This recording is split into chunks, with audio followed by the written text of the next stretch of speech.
One thing that's always bugged me in the fitness community and, honestly just the wider health community, just life in general really, is the prevalence in people's minds of genetics on how well you're going to do at something.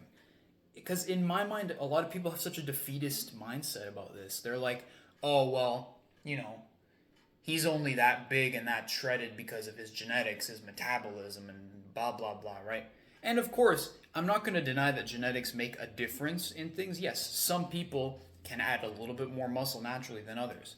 But are they going to see that without the 12 years, 15 years of work in the gym that it takes to get there? All the bulks and the cuts and all the mistakes and potential injuries and grueling workouts of muscle pain, soreness, but potential pain too, depending on how hard you go for like a few extra pounds of muscle. It's not like some one guy has genetics where he can add 50 extra pounds of muscle than the average person. That's not genetics, that's called steroids. Or if he does have genetics like that, he probably has gigantism or some other kind of condition that's going to end up killing him when he's 45. So don't be jealous. But either way, I see this sort of thing so much, even in anything else. Like, I'm a music producer. It's like, for example, someone can sing really well. "Oh, your voice is so beautiful." And they say it as if they didn't practice super hard to earn that. It's like they weren't just given that, like they worked for hours and hours and hours to develop that, right? But then some people are like, "No, some people can just sing." Okay, some people can just sing, whatever, right? Nobody's amazing at something right away. Some people might have a predisposition to certain things to be good at them, but most of the time you don't find that talent, if you want to call it that, until you've worked for hours and hours and hours of blood, sweat, and tears on that thing. So if you're in this mindset right now that I find a lot of people are, even adults, like even older people, which is insane. How can you experience 40, 50, 60 years of life and still think like this? Like, yeah, you can observe that some people are naturally better at some things, but don't have the mindset that you couldn't be too if you tried, right? It's just such a sad way to live. It's like, "Oh, well, I don't have the same genetics as that bodybuilder I see on Instagram." How do you know? That guy put in 10 years in the gym. Maybe he is on steroids, but if you did the same steroid cycle and put in the same effort, maybe you would get the same results. Maybe you'd get better results. And you don't know. I'm not advocating for steroids. I'm just saying a lot of people see these things. They see people with these amazing genetics, these 1% genetics, but you got to think, yeah, maybe he does have top 1% genetics, but how many people actually put the work in to see that? About 1% of people only put the work in to see that, anyways. So I really think genetics are a much smaller thing than a lot of people make it out to be. Because, yes, you will have some advantages. Some people have a really hard time adding muscle, no matter what they do, but they can still add the muscle, right? Some people have a really hard time losing weight. I was one of them. I used to sit there when I was 16, 17. "Oh, that guy only has abs because of his metabolism. It's hard for me." I have abs now, right? I was the fat kid. I was fucking 240 pounds a few years ago, complaining about my metabolism, right? This is how I look all the time now. I never thought I was gonna have a six pack. I never thought I was gonna have, like you can see it right now. I've got some bicep veins going. Not even, I don't even have a pump. I haven't worked out today yet. Actually, I don't know how visible the bicep veins are in this lighting on the camera, but trust me, bro. Either way, I made progress. I got to the point that I always used to say, "Oh, I can't get there because of genetics," or "It's too easy for him, genetics." And yeah, there's some kids who are really skinny, but I'll tell you, they might have abs, but they're these like weak little shrimpy abs that aren't really that good anyways. They're not strong, they're not really that attractive because they're just kind of flat and weak. And their whole body just kind of doesn't benefit from it. And that's another thing, now mentioning the aspect of physical attractiveness, a lot of guys cope with this and say, "Oh, well, you know, I'm only 5 foot something, so I could never get girls." What? Are you stupid? Like, are you actually like stupid in the head? Were you dropped on your head recently? Do you have brain damage? I always see guys say that, and then I walk around my university campus, and there's some like pudgy little guy who's like 5'4", walking around with this fucking beautiful woman, and I'm like, yeah, right there, that's proof. Any guy can attract women, doesn't matter how tall you are, unless you're literally 3 feet tall and you don't have legs. But you know, that's so rare, it doesn't apply here. And even then, even if you are like that, I've still seen this stuff go viral on social media. Some like really short guy will be dating this like model looking woman, and I'm like some like literal like midget looking guy, who's like 4 feet tall, will be dating some like 5'11" runway model. It happens. If it can happen, you have no excuses. Get this genetic thing out of your mind. Because ultimately, what it is, it's you coping with the lack of effort that you've put into what you're doing. If you're sitting here right now and saying, no, that guy who's 5'4", he's going to get cheated on by the woman. Maybe he will get cheated on. Maybe he will get dumped, right? This isn't me saying that this particular woman that comes to mind is evil or women are bad or something, but maybe she will leave him, but it's not because of his height, because she was attracted to him at some point. If she leaves him, it's probably because he didn't improve himself. He didn't have a future. Because ultimately, that's what we look for when we're looking for a partner, right? We want someone we can have a future with.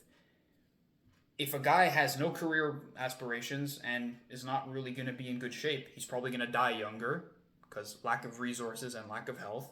Probably not going to be able to have as healthy kids with the woman and not help her achieve the life that she wants, right? So that's valid. It goes both ways for men and women, right?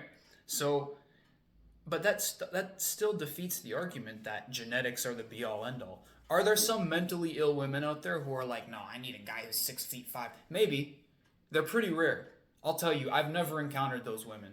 I'm not super tall myself. I'm 5'9", right? So I've literally spoken to women in person, like at the gym, whatever. I've talked to girls who are taller than me. I've got some of their numbers, you know? It doesn't really matter. Now, I'm not super attracted to taller girls anyways, so I don't do it that often, but still, even just to prove the point that you can do it. Like, I've had women taller than me who are attracted to me, and I've honestly never had a woman say, you're not tall enough. Now, mind you, that might be because I'm average.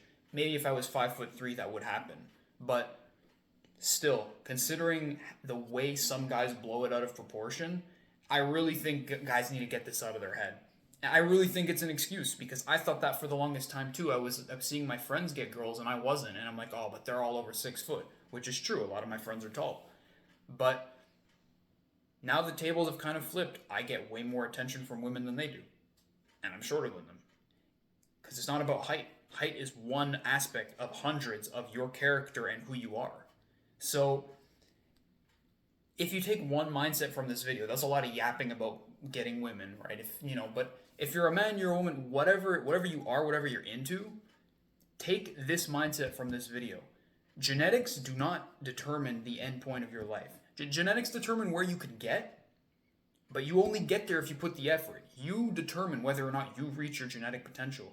And a lot of things in this world are honestly outside of genetics, right? Making money, right?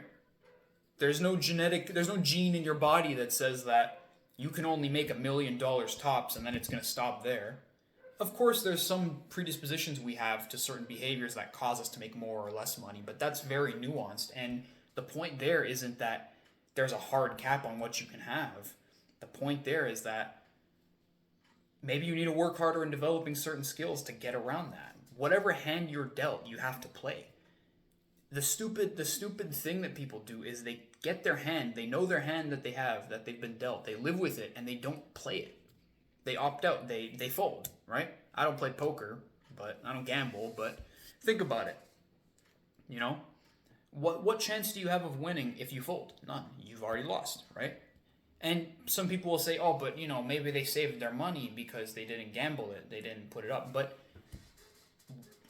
you're not really saving anything in real life by doing this, by folding in real life, by giving up, essentially. 'Cause that's what it is. By saying, well, I'm only 5'6", and I'm kind of fat, but my arms are kind of skinny, and girls don't really like me, and I'm not rich. Like, you see all these things that aren't super appealing to you, which being short isn't an unappealing thing. I don't know why people think this, but whatever, right?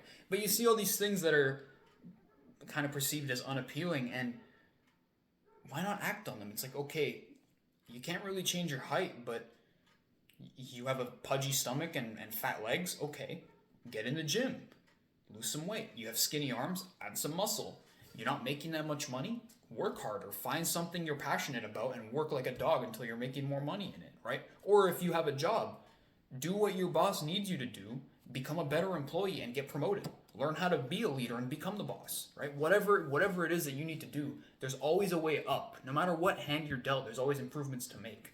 So if you leave this video with one mindset, I want it to be this. Yeah, well, some of us may have been not dealt a great hand, but you can always play it. There's no need to fold. There's no need to give up, right? If you need an example of anything, like whatever your situation is, you're a 5'5" guy and you want to attract a certain kind of woman, go on Google and look up 5'5" guy attracts beautiful woman. You have no excuses anymore because it exists. It's out there, right? If you're literally like, if you're fat, look up 400 pounds to 200 pounds weight body transformation. You have no excuses anymore. You can do it. Stop saying, oh, my metabolism. Your metabolism what, bro? You know? Like, getting a little bit worked up over this, but it's more that I used to talk like this. I used to think like this, and it kind of pisses me off to think that I was like that for so long. Because imagine where I'd be if I wasn't making excuses for so many more years. Either way, don't quit. Don't give up just because of the hand you were dealt.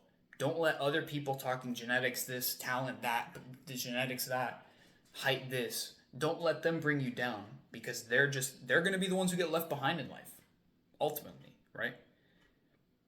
The number one trait among successful people that I know is that they didn't quit. It's not that they were born tall. It's not that they were born muscular. It's not that they were born rich. The number one trait among successful people that I know and that I know of, that I look up to, is that they don't quit.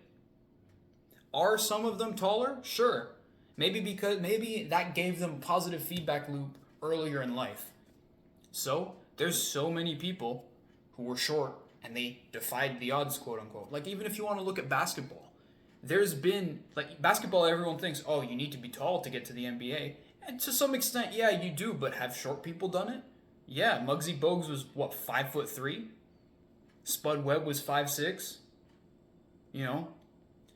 Even more recently, like a guy who's closer to average height. What's Fred VanVleet? 5'10", 5'11"? And he was on the Raptors for a while. I don't really follow basketball these days, but I remember when he was on the Raptors, everyone was like, oh, he's the best sixth man in the league. You know, I mean, I'm from Toronto, so of course I'm going to hear that, but everyone was saying, he's like one of the backbones of the team. He was like, 5'10", 5'11". He's a little bit above average, and he was doing that in the NBA, which is considered to be a league dominated by taller people. And yeah, it is, but that doesn't mean you can't do it. If you want to do something, try. Don't fucking give up and sit there. Because there's people who have done it, dealt worse hands than you. This is another thing.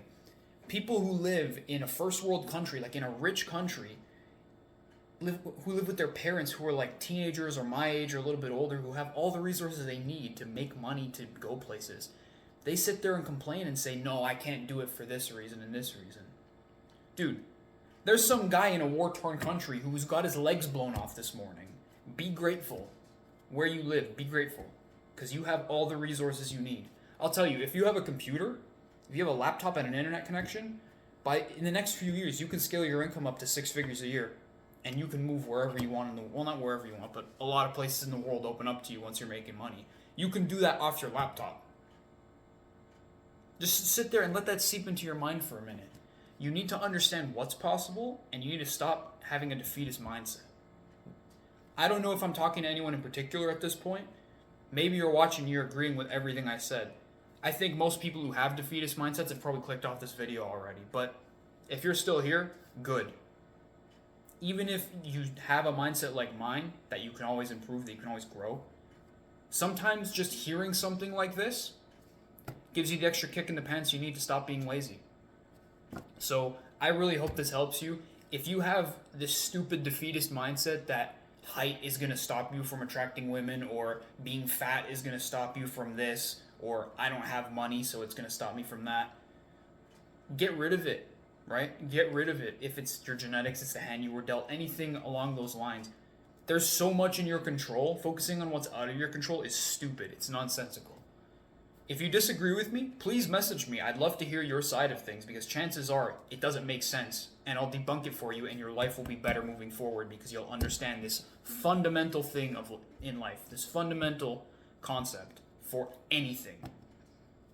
Sounded like a bit of an angry rant at the end there, but it's a topic that I'm passionate about because whenever someone changes their mind from something that's so much more fixed to a mindset of growth and of development, their life changes for the better and they become so much happier. It honestly, it's amazing to see. Like there's people in my life recently who, because of my fitness transformation, they've started their own journey and they've started going to the gym, or they've started changing their diet, or something along those lines, and they've seen progress and they're happy. They're happier than I've seen them in years. And that makes me happy, not even because I did it, just because they're doing it at all, right? I didn't do it, but not even because I inspired it, because even if I didn't inspire it, even if they said, no, you had nothing to do with it, it was this guy I found on the internet, I'm still happy to see it, because it's the change in the mindset is ultimately what led to the change in their body that made them happy. And even if the change in their body wasn't so big, like just knowing that you can improve, that change in mindset makes you so much happier. When I was still in the 200s and I had only lost maybe 10 or 20 pounds, I was exponentially happier than I was 10 or 20 pounds ago, because I was like, damn, you know what? I might not be much right now. I still might be a fat blob, but I'm less of a fat blob than I was yesterday. And if I keep doing this 2 or 3 years down the line, I'm going to have abs. And lo and behold, I've got fucking abs. 2 times in one video, that's wild. But I hope this resonated with somebody. I'm sure it will if people watch the whole video. But either way, I really hope this helps you. I hope if you needed to hear this, you watched the whole video and you didn't click away because I'm disagreeing with your fixed mindset. But thanks for watching.